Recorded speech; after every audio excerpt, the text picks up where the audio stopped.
Hi everyone, and welcome to this presentation on Justice and Social Justice and Social Welfare, Part 3 for Week 3. As with the previous Part 2, most of this information is from your textbook, and then some of it is my own knowledge. Let's go ahead and get started on this presentation, which covers Francis Piven and Richard Cloward. These authors also believe in radical social work. Remember Gill from Part 2. So they're similar in some respects. But their focus is on labor. So as mentioned in your book, the route toward a fair and more equal society goes through the power of a labor party, which is then supported by an active labor movement.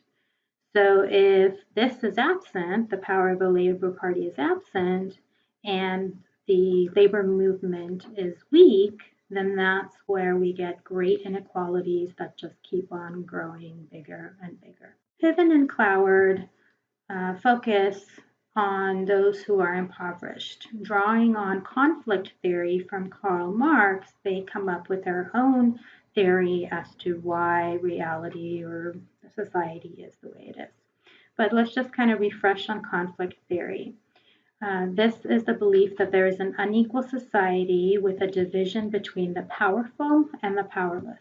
This is perpetuated via the existence of hegemonic influence, or what Marx called false consciousness, which I reviewed in the previous video on Gill in terms of the definition of hegemony. Okay, so as inequalities get worse, a class consciousness emerges that reveals the exploitation. Because remember, false consciousness is the internalization, the buying into the system as it is.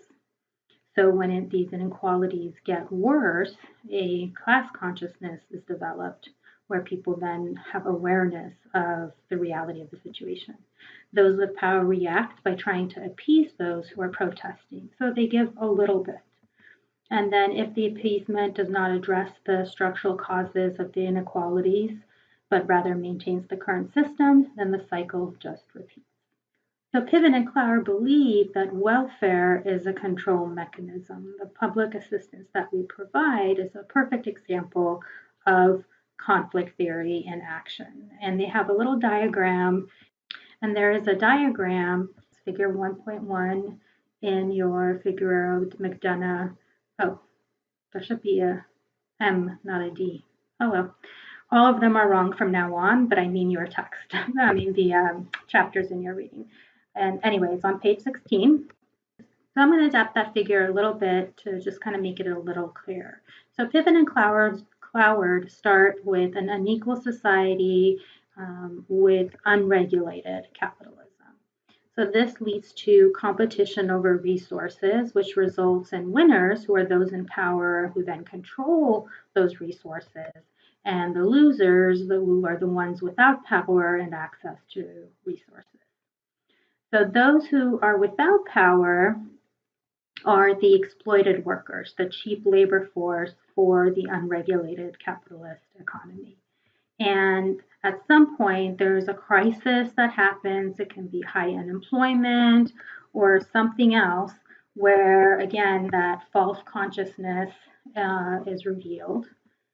And the workers start blaming the system and those in power. So there's unrest. So rather than blaming themselves and blaming other individuals who are, other exploited workers, the awareness that's raised makes the workers realize that it's the system and those in power who are creating the, in this case, the high employment or any inequality. So they then protest against those who are in power. And as a result, those with power fear losing that power, and they fear that there's going to be some sort of change in the status quo. Remember status quo and Gill and homeostasis from the previous video? That's what it is, what I'm talking about here.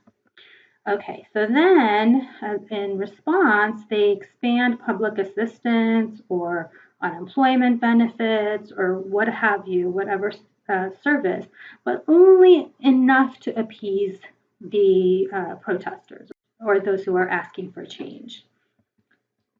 And as a result, the unrest subsides. After that, then after a certain period of time, those assistance and benefits are either reduced or new restrictions are added. And then you still then have the exploited workers, the cheap labor force for the capitalist economy. Now, when I was making this diagram, it occurred to me that this is an infinite cycle, right?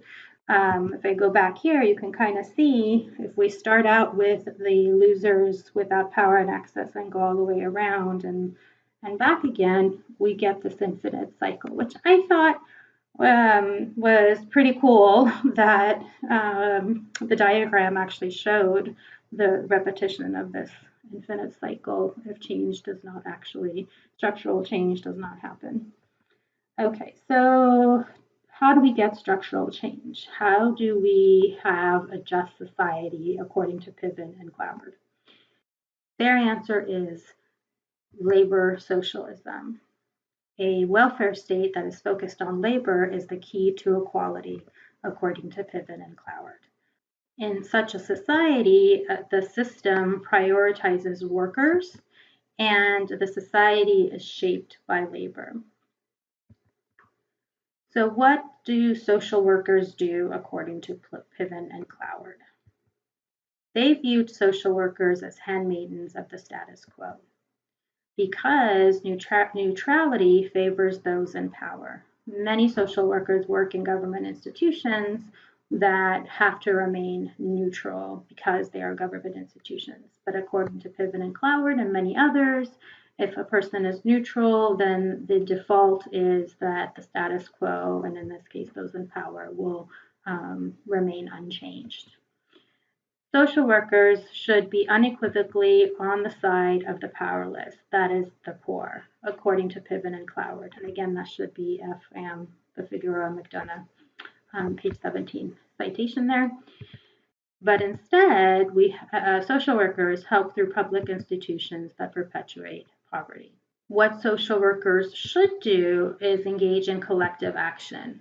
This involves protests, other forms of disruption, and lastly, we should sustain labor movements in this country. And that's it for this presentation, the end of part 3. Next up is part 5. Just kidding. It's, of course, part 4. So please pop over to the next video. Thank you for watching. Bye.